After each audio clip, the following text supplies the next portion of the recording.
नमस्कार दोस्तों मैं पंडित कृष्ण कुमार शुक्ला सर्व कल्याण ज्योतिष के YouTube चैनल से आपका स्वागत करता हूं। दोस्तों आज जो मैं वीडियो बनाने जा रहा हूं वो चंद्र ग्रह के साथ अन्य ग्रहों की युति के संबंध में है। चंद्रमा के साथ जब कोई ग्रह युति करता है तो उसका फल क्या होता है, आज के वीडियो में जानेंगे।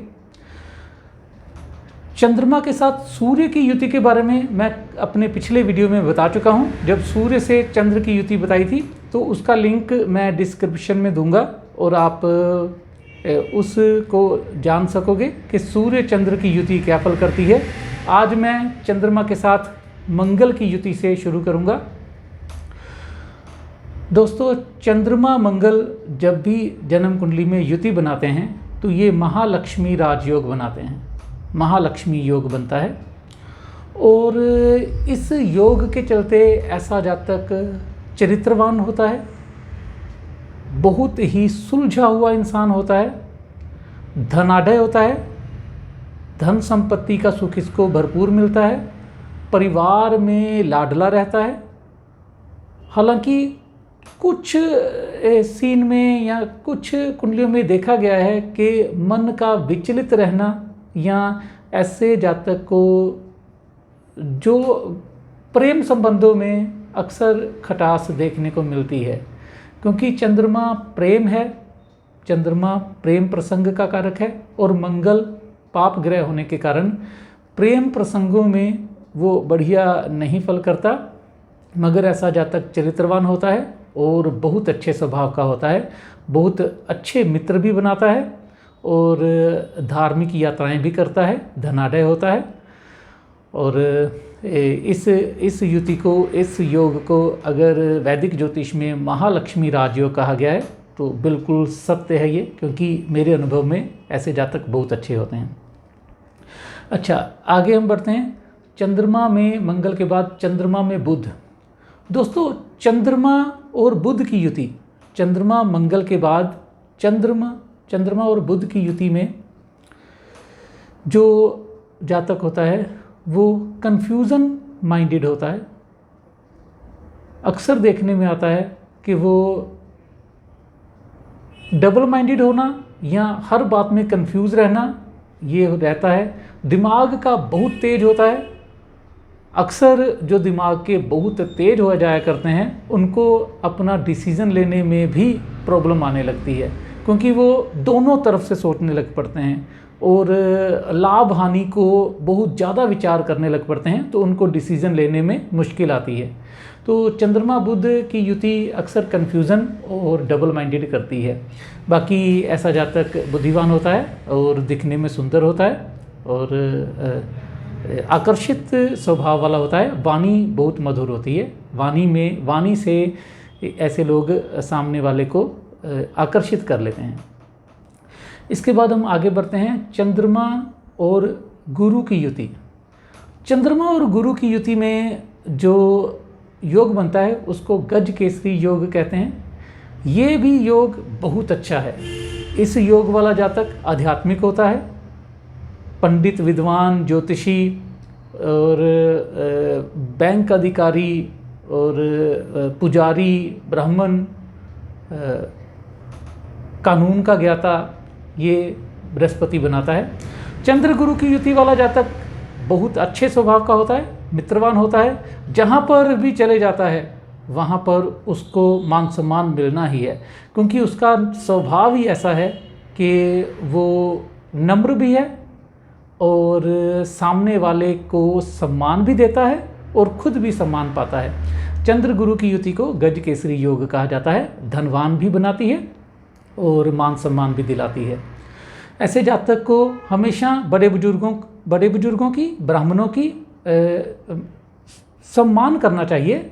और ऐसे जातक को अगर बड़े बुजुर्गों का और ब्राह्मणों का आशीर्वाद मिलता है तो ऐसा जातक निरंतर तरक्की करता है। अच्छा, हम आगे बढ़ते हैं। चंद्रमा गुरु के बाद हम चंद्रमा शनि के बारे में आते हैं। चंद्रमा गुरु के बाद हम चंद्र शुक्र के बारे में आते हैं। चंद्र शुक्र की युति को हम लॉटरी युति भी कहते हैं। चंद्र शुक्र की युति वाला जातक कलाकार देखा गया है, किसी भी कला में इंटरेस्टेड रहता है।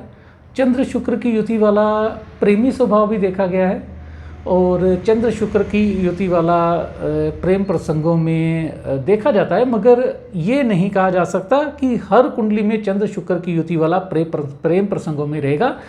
मगर अगर वीनस की डिग्री चंद्रमा से पहले है तो देखने में आता है कि ये सहृदय होते हैं, अच्छे दिल के होते हैं, कला से संबंधित होते हैं, कोई कला इनमें बहुत अच्छी रहती है, और पैसों की भी यानी धन संपत्ति की भी प्राप्ति होती है। और ये अगर महिला है तो ये किसी भी प्रकार से ब्यूटिशियन या सिलाई कढ़ाई इन चीज़ों में इंटरेस्टेड, खासकर ब्यूटी से रिलेटेड काम में देखी गई हैं। और चंद्र शुक्र की युति धन संपत्ति के लिए अच्छी होती है। पुरुष की भी कुंडली में अगर चंद्र शुक्र की युति होती है तो ऐसा जातक किसी कला से जुड़ा हुआ होता है, प्रेमी स्वभाव होता है। आगे हम बढ़ते हैं चंद्रमा शनि की युति को। चंद्रमा शनि की युति जो है ये युति विष दोष कहलाती है। ऐसे जातक बहुत अधिक इमोशनल होते हैं और सेंसिटिव होते हैं, छोटी छोटी बात को भी दिल पे ले लेते हैं, और सहमे रहना, और बोलते वक्त भी ये लिमिट का ही बोलते हैं। और अगर इनको कोई ऐसे शब्द इनके साथ बातचीत में बोल देता है जो कि इनको हर्ट कर जाएं, तो ये उनसे काफ़ी दिनों तक बात न करना या अपने दिल पे उस बात को गांठ बांध कर रख लेना, ऐसा चंद्रमा शनि की युति करती है। चंद्रमा शनि की युति वाला जातक आध्यात्मिक तो होता है मगर मानसिक परेशान भी रहता है, और ये ऐसे युति वाले जातक ज़िंदगी को जिस तरह से एंजॉय करना होता है ये एंजॉय कर नहीं पाते हैं, क्योंकि शनि आलस्य है। शनि ज़िंदगी को संघर्ष में बदल देता है, और चंद्रमा मन है। तो ये ऐसे लोग अपनी लाइफ को, अपने जीवन को खुद ही संघर्ष में ले आते हैं। सब कुछ होते हुए भी इनको वैराग्य की भावना आने लग पड़ती है। किसी से बातचीत ना करना, अकेले में बैठे रहना, हर समय चिड़चिड़ापन बनाए रखना।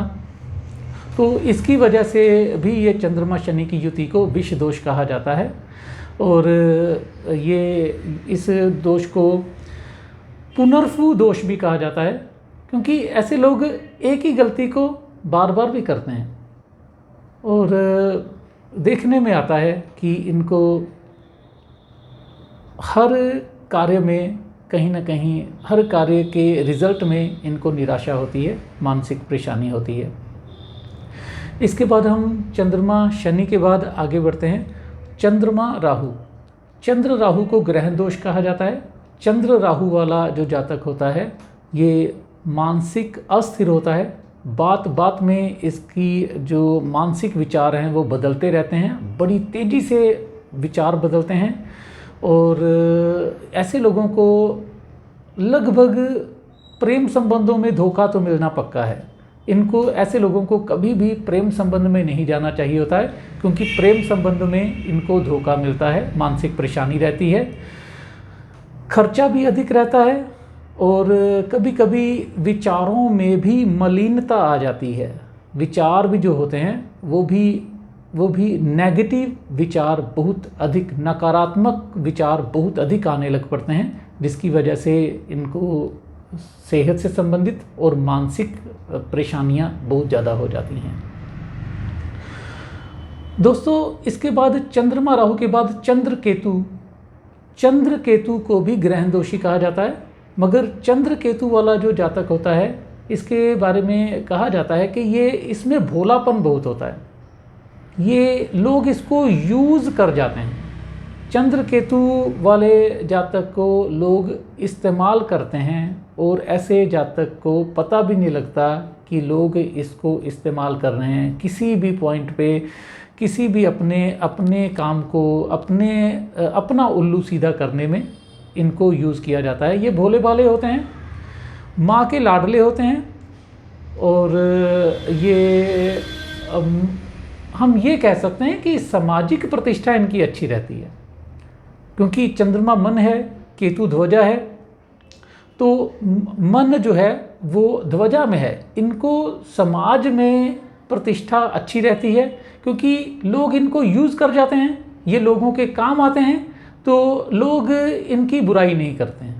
लोग कहते हैं कि ये बहुत अच्छे लोग हैं, क्योंकि ये दिल से भी सच्चे होते हैं, और जो रिश्ता निभाते हैं वो दिमाग से कम दिल से ज़्यादा निभाते हैं।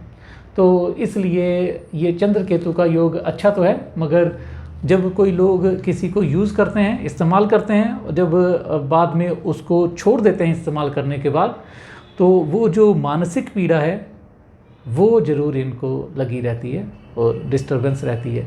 माँ के लाडले होते हैं, इनकी माता जी के साथ संबंध अच्छे रहते हैं, और माता जी इसके बिना भी नहीं रह सकते, और माता जी के साथ रहने पर भी कहीं ना कहीं विचारों में मतभेद भी आ जाया करता है।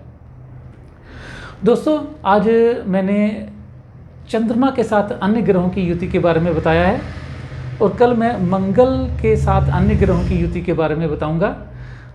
आज का वीडियो अगर आपको अच्छा लगा है तो मेरे वीडियो को लाइक कीजिए, कमेंट कीजिए, मेरे चैनल को सब्सक्राइब कीजिए, और अगर आपका कोई सवाल हो तो आप ज़रूर लिखिएगा कमेंट में, मैं आपको ज़रूर उसका जवाब दूंगा। अच्छा, राम राम, नमस्कार, धन्यवाद।